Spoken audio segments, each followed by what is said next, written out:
लक्ष्मी नारायण भगवान की जय। रामचंद्र भगवान की जय। कृष्णचंद्र भगवान की जय। पवन सुत हनुमान की जय।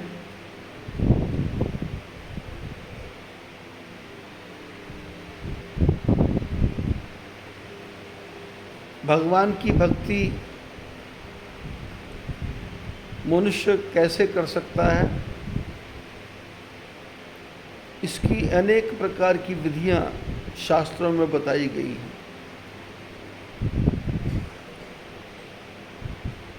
जिसमें दान भी एक प्रकार से लक्षण है, यज्ञ है, उपासना है, अन्नदान है,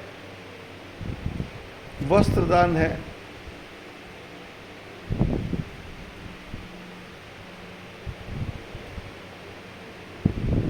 किसी गरीब की सहायता करना, ये भी पूजा में ही आता है। लेकिन भगवान को प्रसन्न करने के लिए धन की आवश्यकता नहीं है।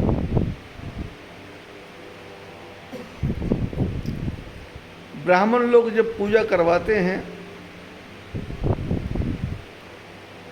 जो विद्वान ब्राह्मण हैं, वो जब दान देने की बात आती है तो वो बोलते हैं कि दक्षिणा अभावे अक्षतम समर्पयामि, कि जो यजमान पूजा कर रहा है उसके पास दक्षिणा देने की हिम्मत नहीं है, तो फिर क्या दे रहा है? बोले अक्षत, चावल का दाना। वो एक दाना भी हो सकता है, वो 2 दाने भी हो सकते हैं, वो मुट्ठी भर की भी हो सकता है, वो जितना एक छोटी सी चपटी में आ जाए उतना भी हो सकता है।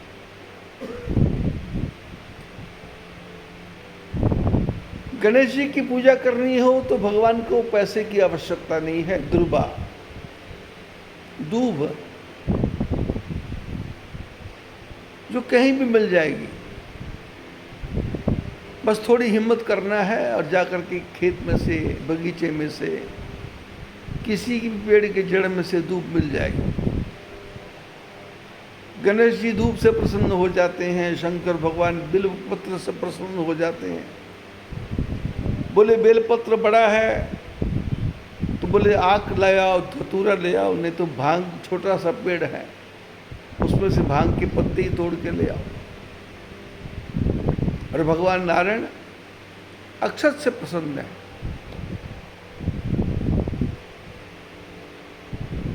भाव, मन का भाव अच्छा होना चाहिए। शरीर की स्वच्छता का भी ज्यादा महत्व पूजा में नहीं है।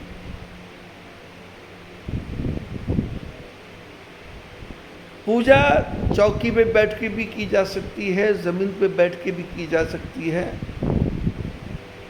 बिस्तर पे बैठ के भी की जा सकती है। भगवान का ध्यान लेटे लेटे भी किया जा सकता है। शरीर शुद्ध है, स्नान किया है तो भी पूजा हो सकती है, स्नान नहीं भी किया है तो भी पूजा हो सकती है।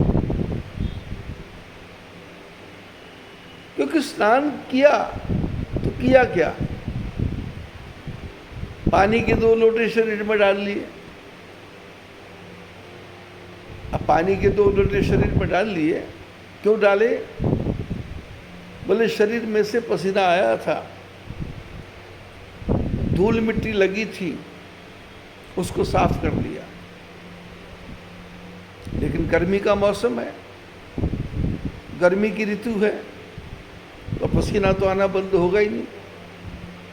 अब 2 लोटे डाले, पसीना फिर आ गया तो फिर 2 लोटे डालो, फिर पसीना आ गया तो फिर 2 लोटे डालो।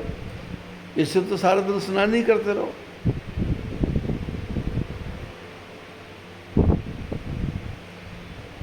स्नान का महत्व भी नहीं है। हाथ धोने का महत्व भी नहीं है, वो सिर्फ दिखाने की कलाएं हैं। कई महात्मा लोग बोल देते हैं, कई ब्राह्मण लोग भी बोल देते हैं हम कच्चा भोजन नहीं करते, हम पक्का भोजन करते हैं। कई महात्मा लोग बोल देते हैं कि हम फलाहारी करते हैं, और कुछ महात्मा लोग मौन साधना करते हैं कि मौन रहेंगे, किसी से बात नहीं करेंगे। लेकिन बात नहीं करेंगे पर इशारा तो करेंगे। यदि मौन रखना है तो उसको बोलते हैं काष्ठ मौन। हमने कई महात्मा को देखा जो मौन रहते हैं, लेकिन वो अपने पास में एक कागज रखते हैं या कलम रखते हैं या कुछ लिखने की चीज़ रखते हैं, उसमें लिख करके बताते हैं कि मैं रोटी खाऊंगा, मेरे को भूख लगी है, मेरे को इधर जाना है, मेरे को उधर जाना है। इसको मौन नहीं कहते, मौन कहते काष्ठ मौन। काष्ठ मौन मैंने किसी भी प्रकार से बोलना ही नहीं है, किसी भी प्रकार से बताना ही नहीं है, किसी भी प्रकार से समझाना ही नहीं है। और मौन है तो लिख के बता रहा है, तो इसका मतलब ढोंग कर रहा है, पाखंड कर रहा है।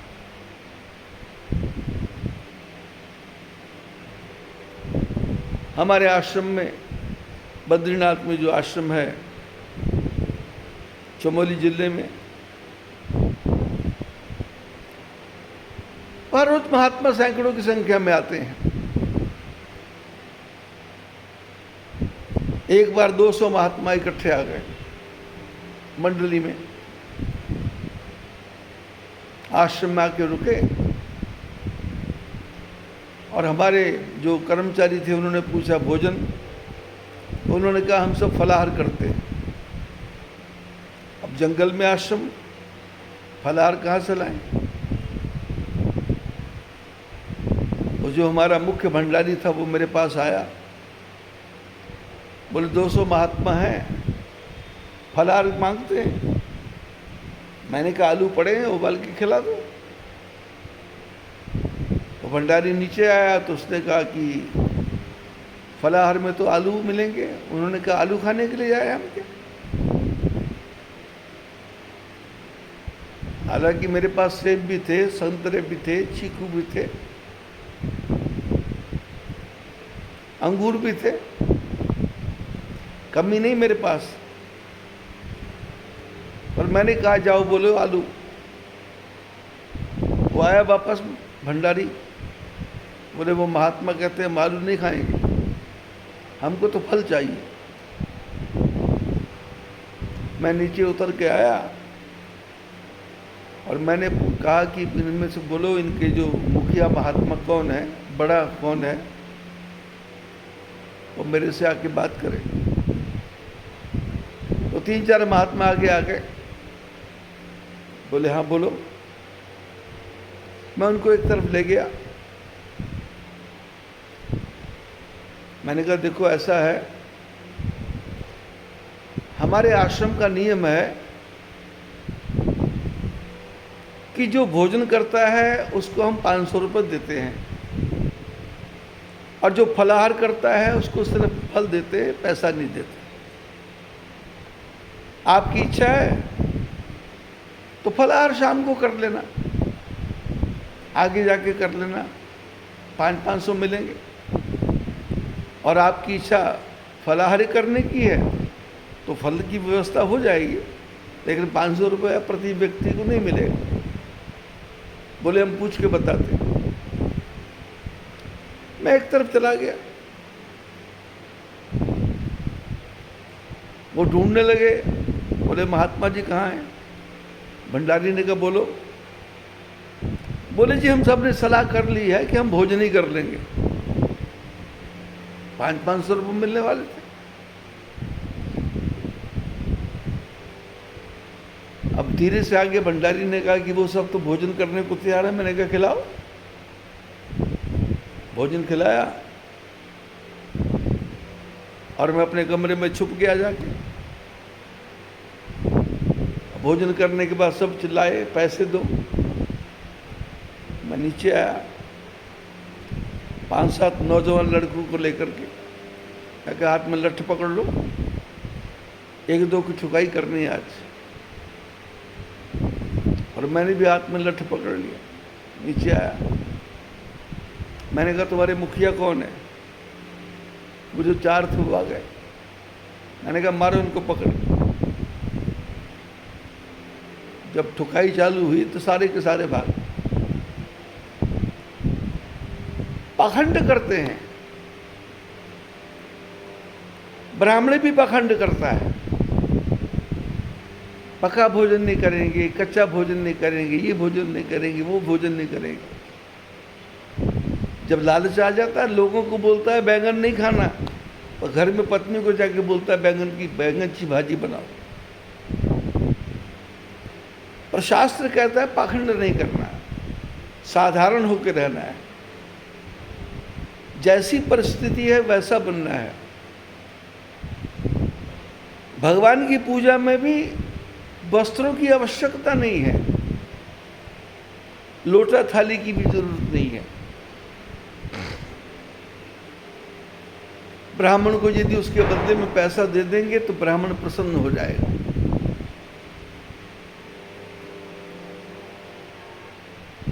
लेकिन हम लोग पूजा करते हैं और पुजारी सामान लिखाता है, क्या करना है गृह प्रवेश, क्या करना है सत्यनारायण की कथा, क्या करना है महामृत्युंजय का जप।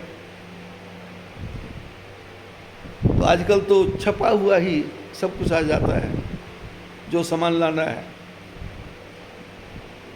रोली मोली ये वो कपड़े।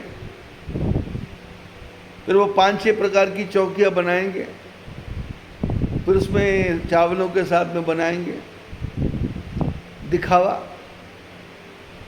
एक ये षोडश मात्र का पूजन है, ये गणपति पूजन है, ये पितृ पूजन है, ये वो पूजन है, ये पूजन है। हालांकि उसमें रखा कुछ नहीं है। किसी चावलों को लाल रंग में लपेटो, किसी चावलों को पीले रंग में लपेटो, किसी चावलों को हरे रंग में लपेटो, किसी चावलों को नीले रंग में लपेटो, बना रहे हो। उस ब्राह्मण को भी पता है इसमें कुछ रहस्य नहीं है, लेकिन जो गृहस्थी काम करवा रहा है उसको लगता है कि कुछ अच्छा अच्छा दिखाई दे रहा है। उसको हमारे संस्कृत में बोलते घटा टोपो भयंकर। जैसे आसमान में काले काले बादल आ गए, घटा टोप काले बादल आ गए और भयंकर भयंकर लगता है। ऐसे ही मंत्र जोर जोर से बोलना, चिल्ला चिल्ला के बोलना, हाथ ऊपर नीचे करके बोलना, इधर उधर करके बोलना। सामने देखने वाला सोचता है पता नहीं ये कितने सस्वर से गा रहे हैं। मीरा कहती है भगवान का भजन करना है, लय से नहीं प्रेम से गाओ। आपके गले में से गधे जैसी आवाज भी निकलती है, पर गाओ। ये नहीं कि सुरीली आवाज चाहिए। भगवान तो कौवे की आवाज भी सुनते हैं, भगवान तो उल्लू की आवाज भी सुनते हैं, भगवान तो गधे की आवाज भी सुनते हैं। भगवान की पूजा के लिए चावल के दाने बहुत हैं, भगवान की पूजा के लिए। लेकिन किसके लिए? गरीब आदमी के लिए। अब करोड़पति आदमी है, अभी शादी थी, विवाह था,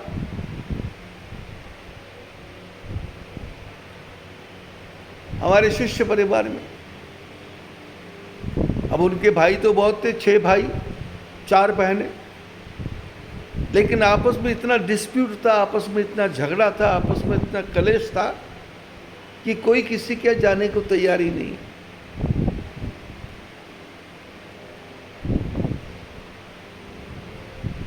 शिष्य का फोन आया कि बेटे की शादी है, कोई भी नहीं आएगा। मैंने कहा चिंता मत करो, कोई नहीं आएगा। वैसे तो मैं विवाह में जाता नहीं हूं, पर तुम्हारे बेटे की शादी विवाह में मैं आ जाऊंगा, पहुंच जाऊंगा।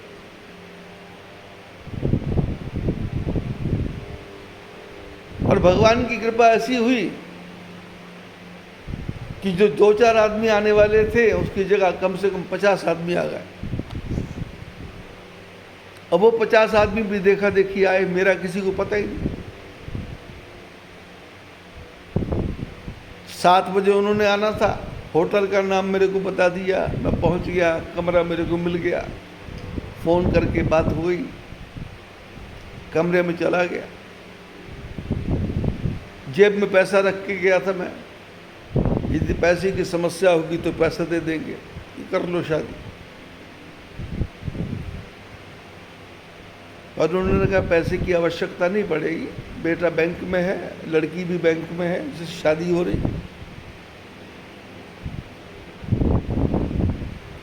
अब पहुंचे, कोई किसी से बात ही करने को तैयार नहीं है। बारात वाले आ गए, होटल में आके रुक गए, एक दूसरे को देख रहे हैं पर कोई किसी से बात नहीं कर रहा। ऐसा लगता है जैसे जन्म जन्म का झगड़ा चल रहा हो।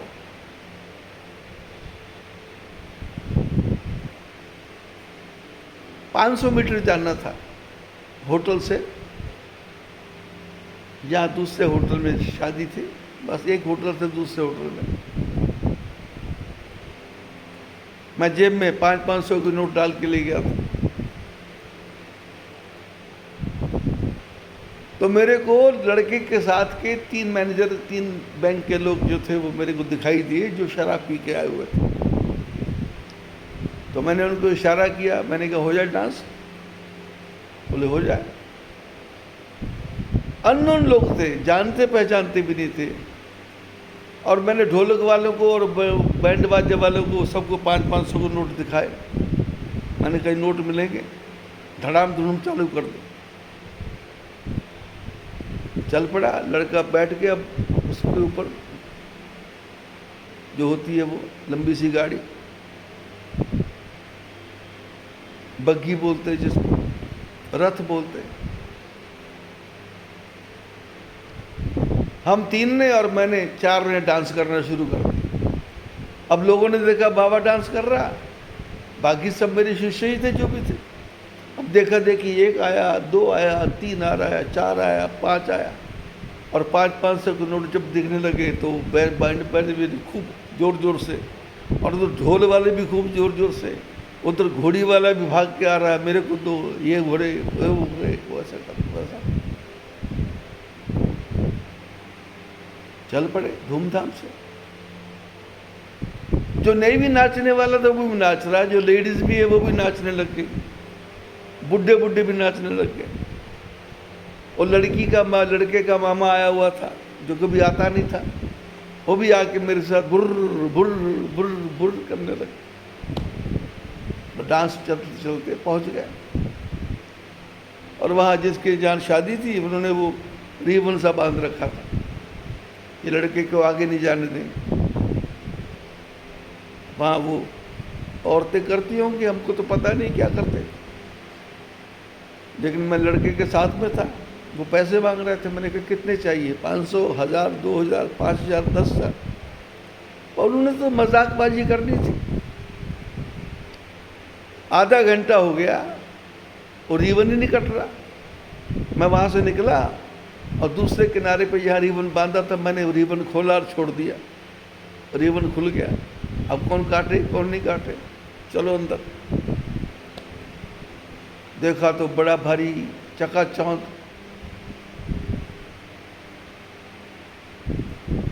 बैटर लगे हुए हैं, शादी की तैयारियां हो रही हैं, धूमधाम। और आजकल नया रिवाज चला है, शादी के पहले लड़का लड़की की फोटो खींची जाती है।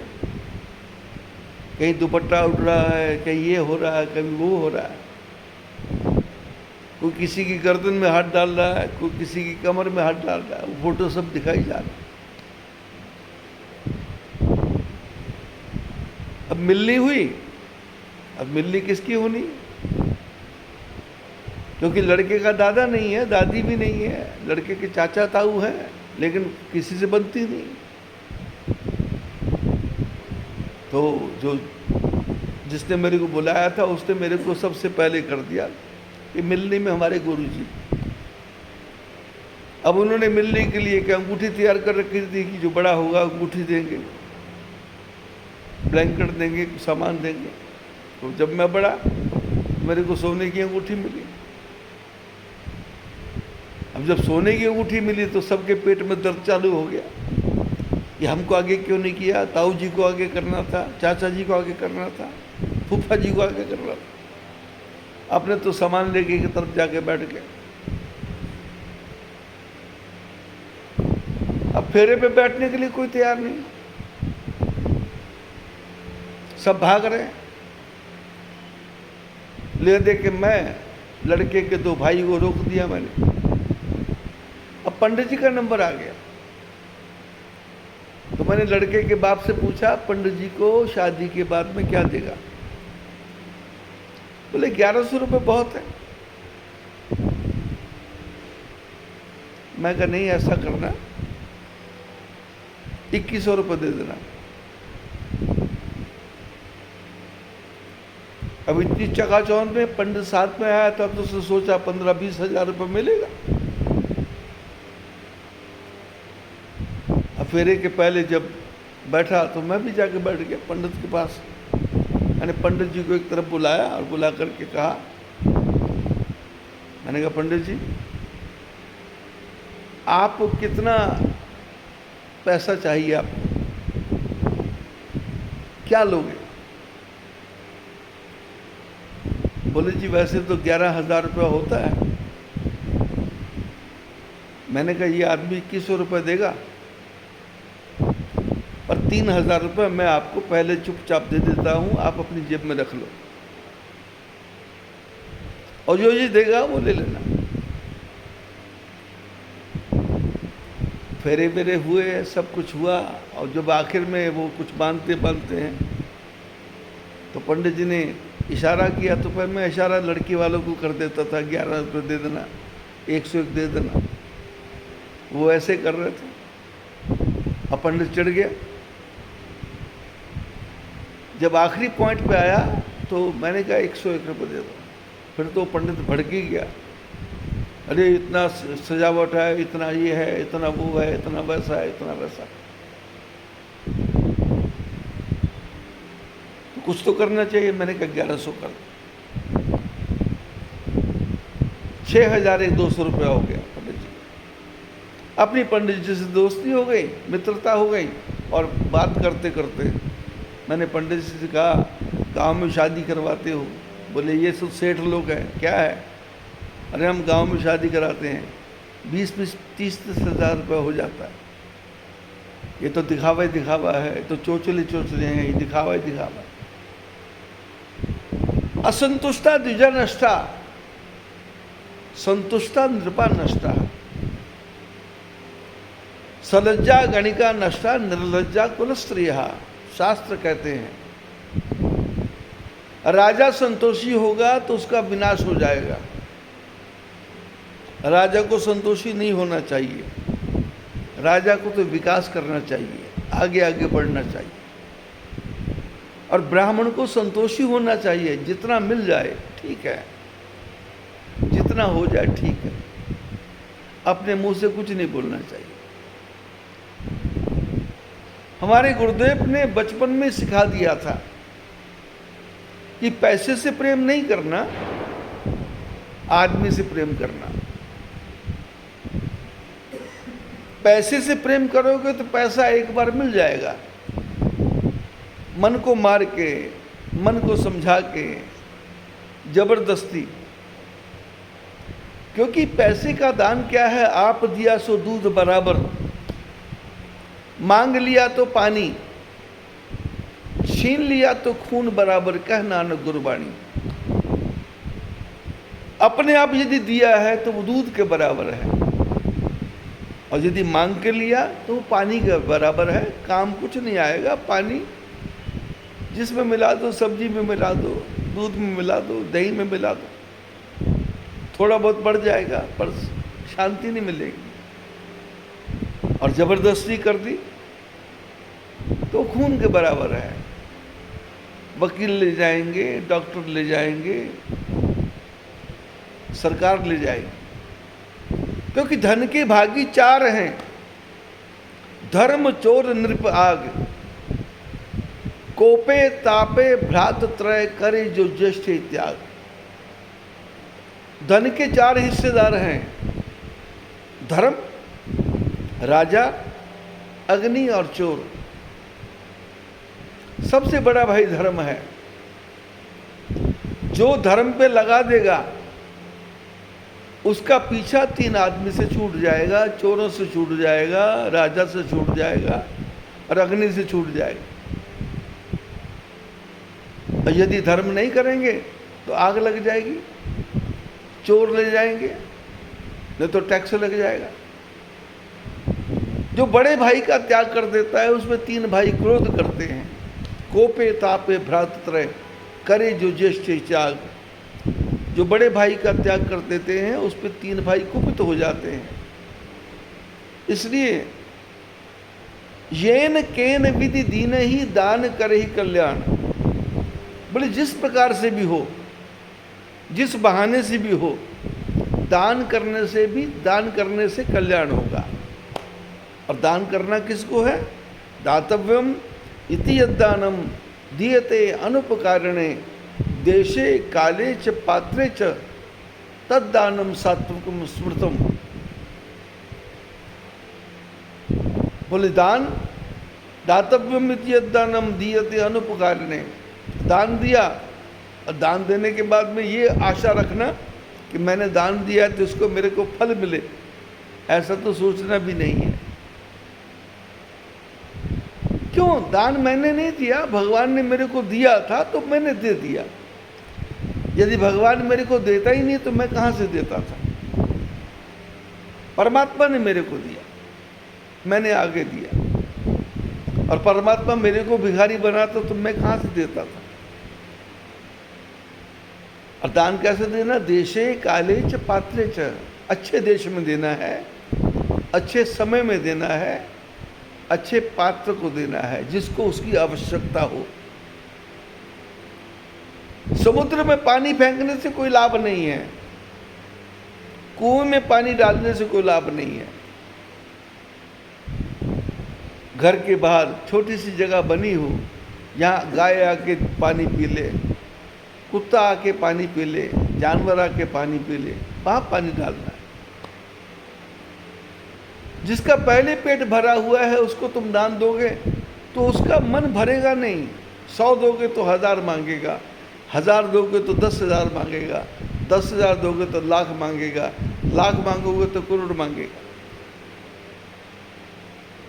लेकिन जो संतोषी है ब्राह्मण, उसको आपने जो भी दे दिया उससे प्रसन्न हो जाता है। हमारे यहाँ एक नियम है, परिवारों में नियम है, अमावस हो, एकादशी हो, द्वादशी हो, पूर्णिमासी हो, ग्रहण लगा हुआ हो, बच्चे का जन्मदिन हो, परिवार में कोई उत्सव हो, तो क्या करते हैं? ब्राह्मण के घर में थाली में भर के थोड़ा सा आटा, थोड़े से चावल, थोड़ा नमक, थोड़ी चीनी, बाकी मिर्च वगैरह, थोड़ा तेल, थोड़ा घी, उस थाली को बना करके बच्चे के हाथ में लेके दे के भेज देते हैं। उसको बोलते हैं सीधा। सीधा मतलब ब्राह्मण बिगड़ गया था, अब उसको सीधा करना है, तो सामान भेज दिया, ब्राह्मणी ने ले लिया और ब्राह्मणी खुश तो पंडित जी को अपने आप खुश कर देगी। अरे छोड़ो पुराना झगड़ा, क्या रखा झगड़े में, यजमान ने नहीं किया था तो आज सामान भेज तो दिया। ये भेजने वाला क्या कर रहा है? चीनी और नमक साथ साथ रख दिया, बच्चा गया, दोनों मिल गए, न चीनी काम आई न नमक काम आया। आटा चावल दोनों मिल गए, हिलते हिलते, न आटा काम आया न चावल काम आया। दाल में चावल मिल गए, चावल में शक्कर मिल गई, शक्कर में चीनी मिल गई, चीनी में घी मिल गया, घी में तेल मिल गया। ये कैसा सीधा? सब बिगड़ गया। देशे काले च पात्रे च तद्दानम सात्विकम सुमृतम। सात्विक दान क्या है? अच्छा देश, अच्छा काल, अच्छा पात्र। हम लोग पूजा करवाते हैं तो पूजा में सामान लिखा रहता है। सामान लेने के लिए दुकान पर जाते हैं तो वो जो दुकानदार है वो पूजा का देख करके पूछता है कि आपने ये सामान अपने यूज़ के लिए, अपने प्रयोग के लिए लेना है कि पूजा के लिए लेना है। बोले पूजा का मतलब, बोले खाने, सुपारी खाने की लेनी है तो 10 रुपए की एक है, और पूजा के लिए लेनी है तो 10 रुपए की 20 है। तो बोले पूजा के लिए तो 10 रुपए की 20। कैसी सुपारी? जो सड़ गई है, जो खराब हो गई है, जो दांतों से टूटे नहीं, दांतों से खाई तो दांत ही टूट जाए, ऐसी सुपारी। पूजा किसकी हो रही? ठाकुर जी की पूजा हो रही, और सुपारी जो कुत्ते भी नहीं खाए।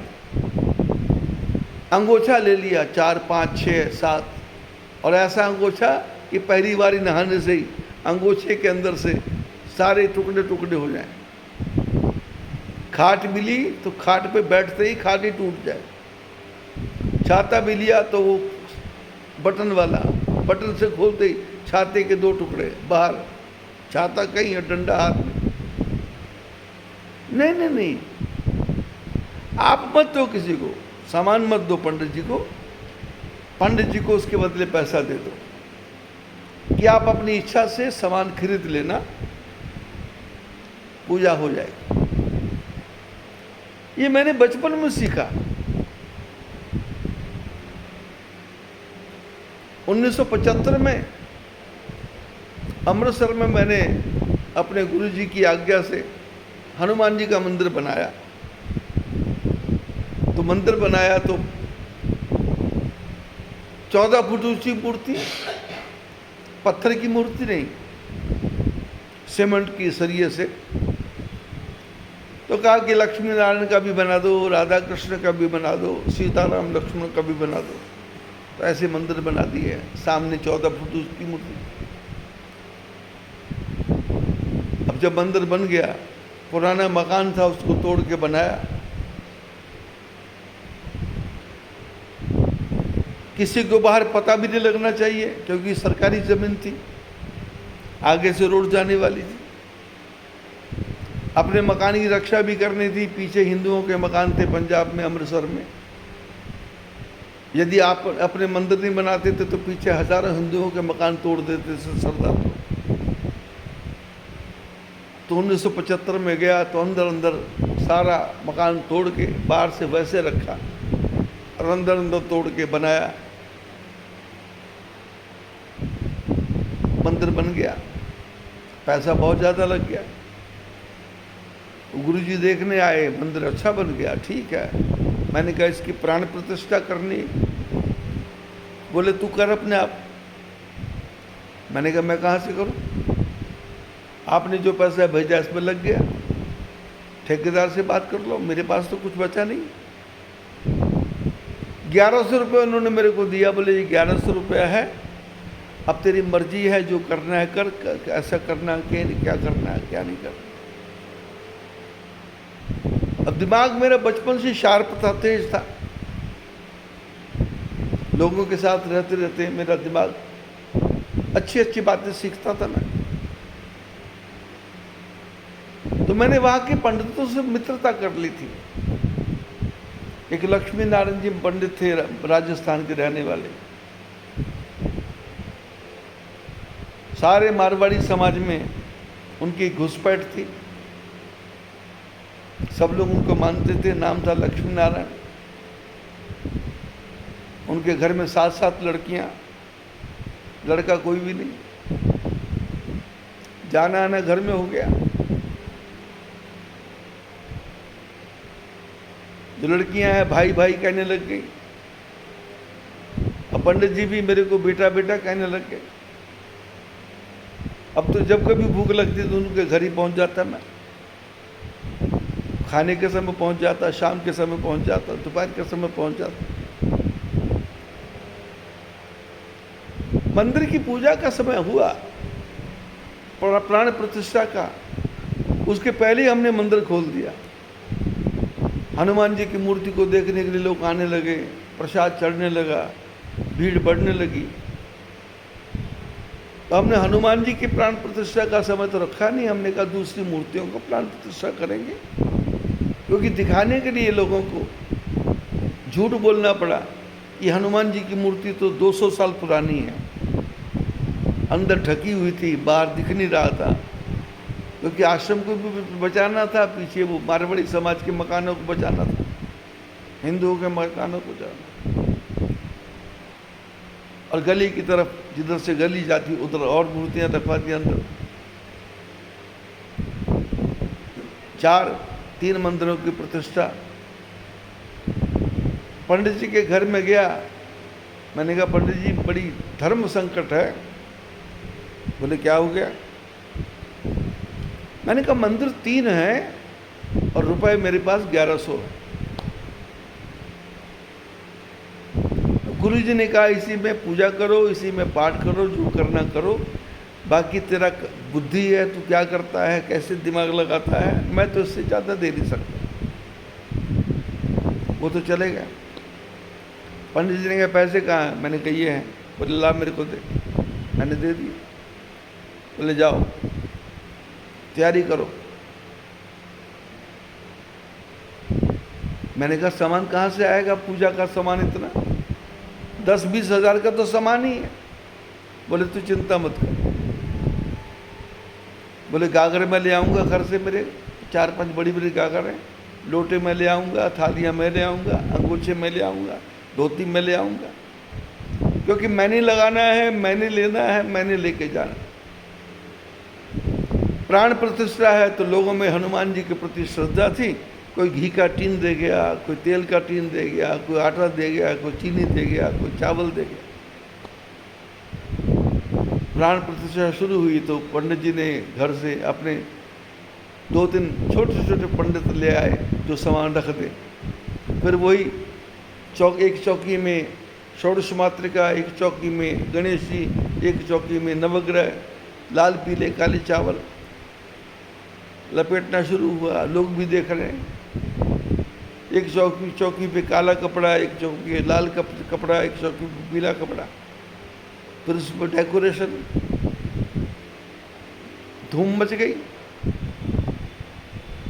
पंडित जी ने इतने गागर ला के रख दिए कि जैसे कम से कम 1.5 लाख रुपए का सामान है। माइक लग गया, 3 तक पूजा होती रही, और पूजा होने के बाद में पंडित जी अपना सामान समेट के चले गए। भंडारे में 1.5 लाख रुपए खर्चा हुआ, लोगों ने दिया, लोग लेके आए, लोग ही खा के चले गए। थकावट दूर करने में 4 दिन लग गए।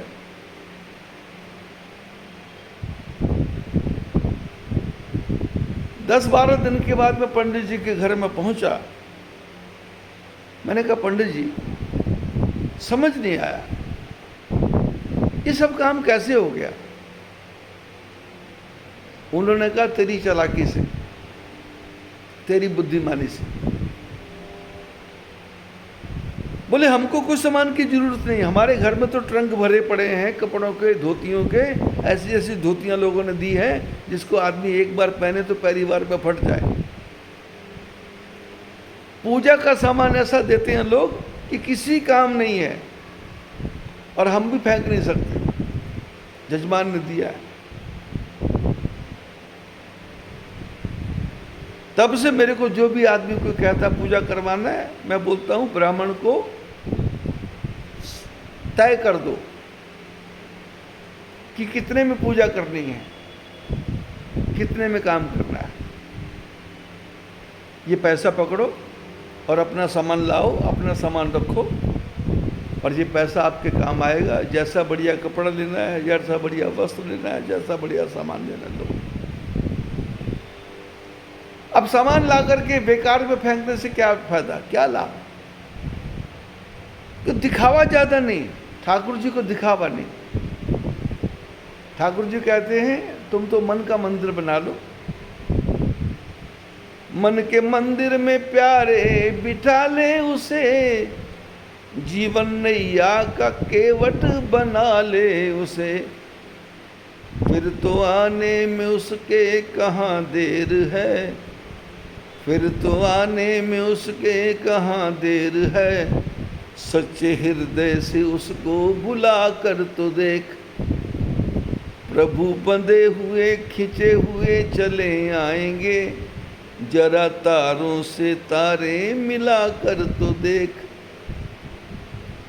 वो है ठाकुर पुजारी तू बन कर तो देख, वो है दाता भिखारी तू बन कर तो देख, उसके द्वारे से कोई न खाली गया, उसके आगे तू झोली फैला कर तो देख। प्रभु बंधे हुए खिंचे हुए चले आएंगे, जरा तारों से तारे मिला कर तो देख। भावना के साथ, यादृशी भावना यस्य सिद्धिर भवति तादृशी, जिसकी जैसी भावना होगी उसको उसी प्रकार की सिद्धि की प्राप्ति होगी। भाव चाहिए, दिखावा नहीं चाहिए, आडंबर नहीं चाहिए। गरीब से गरीब का घर है, वहां भी रोटी खाने जाना है। अमीर से अमीर का घर है, वहां भी रोटी खाने जाना है।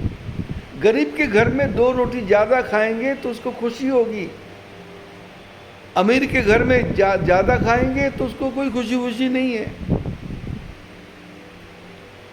उसको तो अपना दिखावा करना है। गरीब के घर में कम खा लो, ज्यादा खा लो। मुर्तिजापुर में कथा करता था मैं, तो खेत में से कोई किसान आया करता था बहुत दूर से। संध्या के समय मैं घूमने जाया करता था 4-5 किलोमीटर। एक दिन घूमते घूमते चला गया, संतरे का बगीचा था, तो बगीचा देखने अंदर घुसा तो जो उस खेत की रक्षा करने वाला था, वो कथा में आया करता, उसने मेरे को पहचान लिया। बोले गुरुजी आ गए, गुरुजी आ गए। तो पत्नी भी आ गई उसकी। मैं अंदर गया, मैंने कहा तुम? बोले हम कथा में आते हैं। मैंने कहा यहाँ से इतनी दूर से? बोले हाँ। मैं कहा रोज आते हो? बोले रोज। मैंने कहा बड़ा अच्छा है, कहाँ है आपका खेत? आप ही का है? बोले नहीं, हम तो यहाँ चौकीदारी करते हैं, मालिक दूसरे हैं। तो मैं क्या आप रहते कहाँ हो? बोले वो सामने झोंपड़ी है। झोंपड़ी में गए, तो शाम का समय था, भोजन बन रहा था।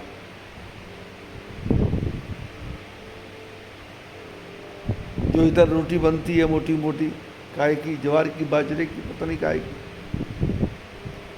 आलू की सब्जी बन रही थी। मैंने कहा भोजन तैयार हो गया? बोले तैयार हो गया। मैं कहा मेरे को दोगे? बोले बहुत बड़ी खुशी की बात है। अब उन्होंने बेचारे कटोरी में सब्जी लाए, थाली एक ही थी बड़ी सी। मैंने कहा सब छोड़ो, थाली से क्या होगा। वो परात ले आओ, पराते ले आए। मैं कहा सब्जी इसमें 4 कटोरी डाल दो। अब उसमें मैंने रोटियां चूर दी, और चूर करके उसको बढ़िया बना करके खा लिया। दोनों पति पत्नी की आंखों में आंसू आ रहे हैं, बहुत प्रसन्न हो रहे हैं, आंखों से आंसू बह रहे, हृदय गदगद हो गया उनका।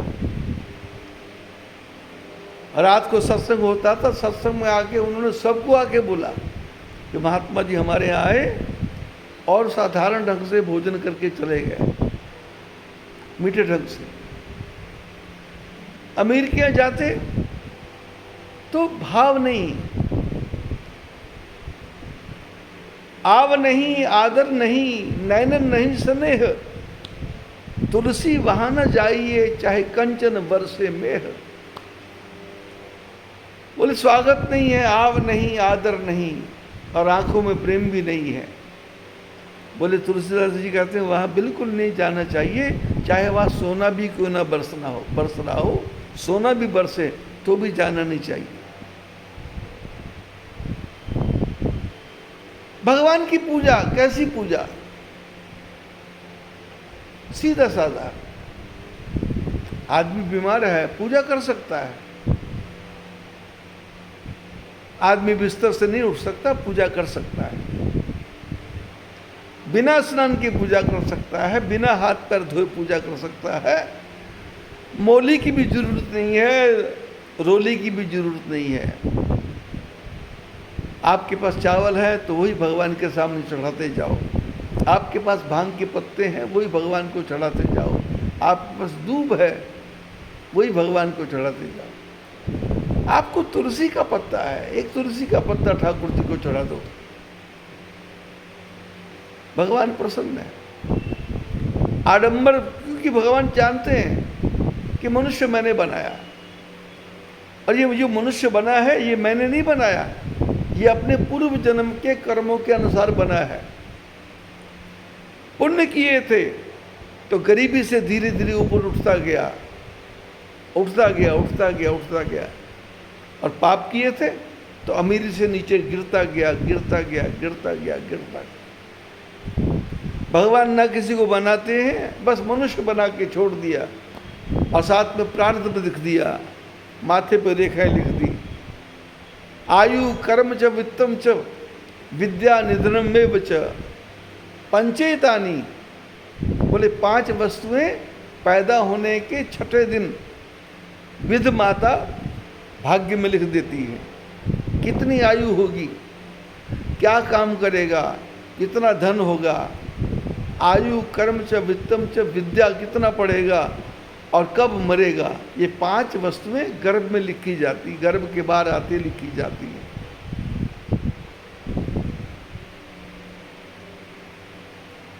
धन परमात्मा देता नहीं, अच्छे कर्मों का फल है धन।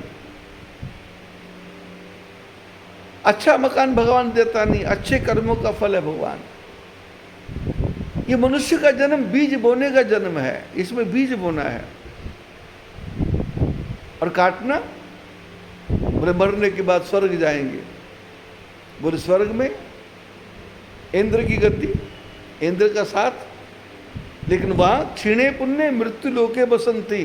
बोले पुण्य क्षीण हो गए तो फिर वहां से वापस फिर धरती पे आके पैदा होंगे, और धरती पे मनुष्य बन के बुरे बुरे कर्म करेंगे।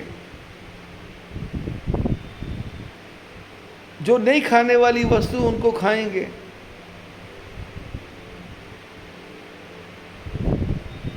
सुअर का मांस खा जाएंगे, मछली का मांस खा जाएंगे, बकरे का मांस खा जाएंगे। दक्ष प्रजापति के मस्तक पे बकरे का सिर लगा है। जो बकरे का मांस खाता है वो दक्ष प्रजापति को खाता है। जो मछली को खाता है तो भगवान नारायण ने मछली का अवतार लिया। जो मछली को खाता है वो नारायण को खाता है। जो सूअर को खाता है भगवान ने सूकर अवतार लिया। जो सूअर को खाता है वो भगवान को खाता है। जो भगवान को खाएगा उसका कहाँ उद्धार होने वाला है। किया परहेज कुछ भी ना, दवा खाने से क्या होगा। कर्म खोटे तो ईश्वर के भजन गाने से क्या होगा। किया परहेज कुछ भी ना, दवा खाने से क्या होगा। कर्म खोटे तो ईश्वर के भजन गाने से क्या होगा। समय की एक ही ठोकर बदल देती है जीवन को। जो ठोकर से नहीं समझे तो समझाने से क्या होगा। संत महापुरुष तो समझाते हैं, ठोकर मारते हैं, जगाते हैं, जाग जा, संभल जा। नहीं संभलेगा अपना गवाएगा, संभल जाएगा अपना सुधारेगा। पैसा अच्छे कर्म में लगेगा। इसलिए दान, पूजा क्या है। पूजा है भगवान के सामने बैठ के भगवान की आराधना करना। लेकिन हमारे पास तो मंदिर बनाने की जगह नहीं है। बोले कोई बात नहीं, एक फोटो रख लो। वो भी नहीं है तो मन की फोटो बना लो। मन के ब्रह्मा, मन के विष्णु, मन के नारायण, मन की दुर्गा माता, मन का शेर, मन का बैल, मन का सांप, मन का मोर। शंकर भगवान विराजमान है बैल के ऊपर, पार्वती माता विराजमान है शेर के ऊपर, और कार्तिकेय महाराज मोर के ऊपर बैठे हैं। लक्ष्मी कमल के ऊपर बैठी है और दूसरी लक्ष्मी उल्लू पर बैठी है। मन की लक्ष्मी बन गई, मन का कमल बन गया, मन का उल्लू बन गया। मन के खेल हैं। मन एव मनुष्यानाम कारणम बंध मोक्षयो। मनुष्य का मन ही बंधन का कारण है, मनुष्य का मन ही मोक्ष का कारण है। अभी हॉस्पिटल में था मैं, उसका जो मैनेजर है वो मेरे को रोज बुलाता है। आज उसने प्रश्न किया कि संसार में रह करके परिवार का कोई आदमी मर जाए और उसका दुख हो तो उससे आदमी को कैसे छूटना।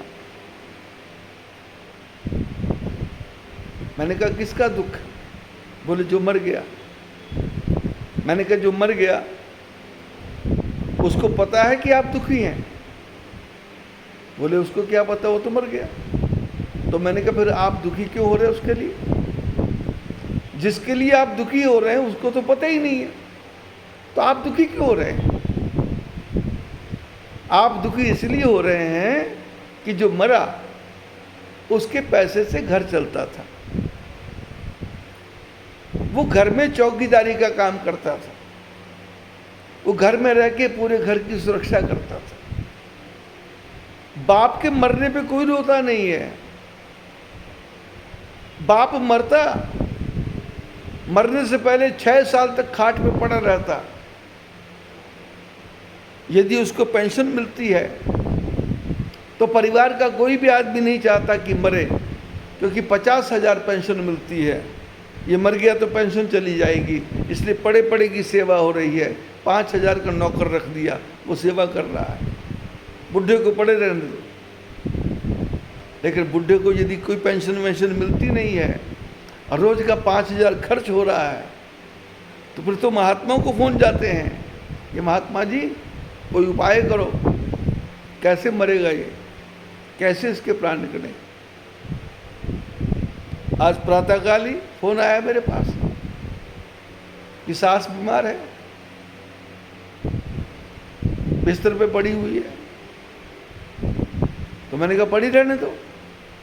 बोले नहीं नहीं गुरुजी कृपा करो, कोई उपाय है तो बताओ। अब एक बार तो मन में आया कि इसको बोलूं कि 10-15 हज़ार रुपये खर्च होगा, उपाय कर देते। पर उस बच्चे को जो बोल रही थी उसको बचपन से पाला हुआ है, उनके घर में रहे हुए। बाप बचपन में मर गया था, पेंशन से बच्चे पलते थे। लड़की की शादी कैसे होगी, माँ रोज पूछती थी। अंजना नाम था उसका। मैंने कहा तेरी बेटी की शादी ऐसी होगी तेरे को पता भी नहीं लगेगा। अब माताएं सोना थोड़ा बहुत इकट्ठा करके रखती हैं। एक लड़का आ रहा देखने, दूसरा आ रहा, तीसरा आ रहा, चौथा आ रहा। डिमांड उनकी 1 लाख लेंगे, 2 लाख लेंगे, पुरानी बातें। एक दिन परिवार आया और घर में लड़की थी, उनके घर में 1-2 बार मैं रह चुका हूँ। एक परिवार आया, लड़की पसंद की और उन्होंने कहा कि शादी वादी तो क्या करनी है, हम इसको ऐसे ले जाते हैं, तो चुन्नी चढ़ा के ले जाते हैं। माँ ने भी कहा ठीक है। अब करना क्या था, जो लड़के वाले थे पंडित साथ ही लेके आए थे, तो उनके आंगन में ही छोटा सा कुंड बनाया और वहीं पर लकड़ियाँ वकड़ियाँ जलाई और उसके बाद में थोड़ा 1-2 बार घूमे और घूम करके ले गए। शायद 10-15 हज़ार रुपये खर्च हुआ होगा। आज वही लड़की, 2 लड़के, 2 लड़कियां, 1 लड़की की माँ बनी हुई, उसी का फोन आया। मैंने कहा सास को मारना ही है क्या? बोले हाँ मारना है, अब खत्म हो जाए तो ठीक। मैंने कहा 6 महीने पहले तू बोलती थी कि सास बड़बड़ करती है, 24 घंटे चिड़चिड़ करती है, 24 घंटे दिमाग खराब करती है, चुप ही नहीं रहती है, मेरे भाइयों को बुरा कहती है, मेरी माँ को बुरा कहती है। इतने साल हो गए शादी हुए, बच्चे बड़े हो गए, अब लड़कियाँ भी देखती है कि दादी ऐसा बोलती है, लड़का भी देखता है दादी ऐसे बोलती है। मैं तो सुन के परेशान हो गई। अब वो पड़ी है बिस्तर पे। तो उस समय भी बात बोलती थी ये चलते चलते मर जाए तो ठीक है, लेकिन बिस्तर पे 1 महीने से पड़ी है।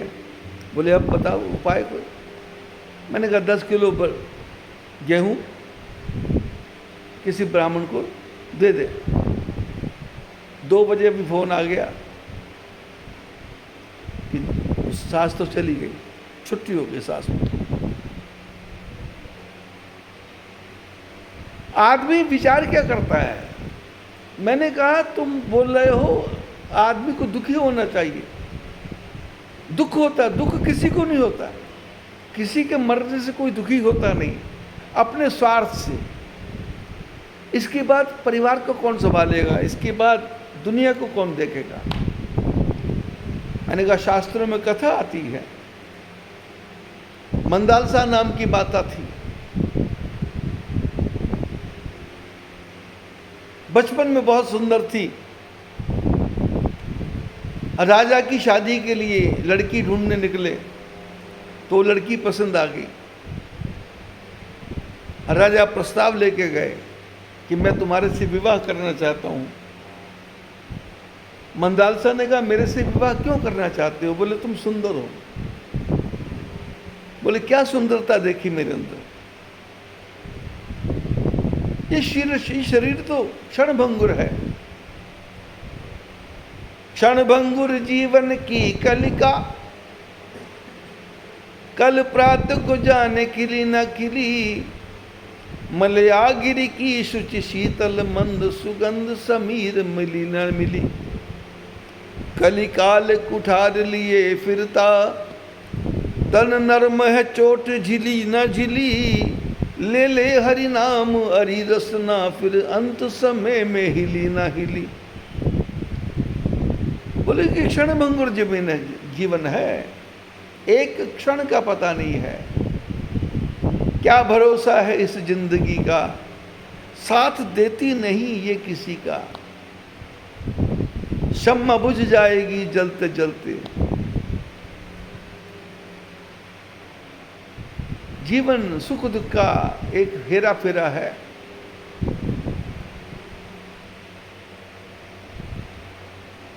मंदालसा ने कहा राजन तुम विवाह करना चाहते हो, मेरी एक शर्त है। बोले क्या? बोले मेरे जो पुत्र पैदा होगा वो मैं किसी भी दासी को नहीं दूंगी, उसको मैं ही पालूंगी, उसको मैं बड़ा करूंगी, किसी नौकरानी का हाथ उसको नहीं लगेगा, किसी नौकर का हाथ नहीं लगेगा, मैं उसको बड़ा करूंगा। राजा ने कहा तेरी इच्छा स्वीकार है। मंदालसा विद्वान थी। बच्चा पैदा हुआ और पैदा होते ही माँ दूध पिलाती तो बच्चे को उपदेश देती, शुद्धोसी बुद्धोसी निरंजनोसी, संसार माया परिवर्जितोसी, संसार स्वप्ना तज मोह निद्रा, मंदालसा वाक्य मुवाच पुत्र। बेटे तू शुद्ध है, तू बुद्ध है, तू मुक्त है। शुद्धोसी बुद्धोसी निरंजनोसी, तू निरंजन है, तू नारायण है। संसार माया परिवर्तितोसी, ये संसार की माया के चक्कर में फंसना नहीं, ये संसार स्वप्ना, ये संसार स्वप्ना है। तज मोह निद्रा, मोह की निद्रा को छोड़ दे। मंदालसा वाक्य मुवाच पुत्र, मंदालसा अपने बेटे को ज्ञान देती थी।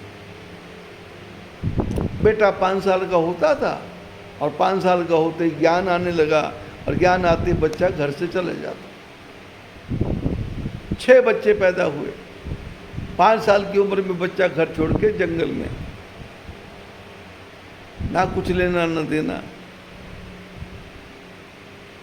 7वां पुत्र पैदा हुआ। पैदा होने से पहले राजा ने कहा रानी तुम क्या करती हो? बोले क्या करती हो? मेरा पुत्र है।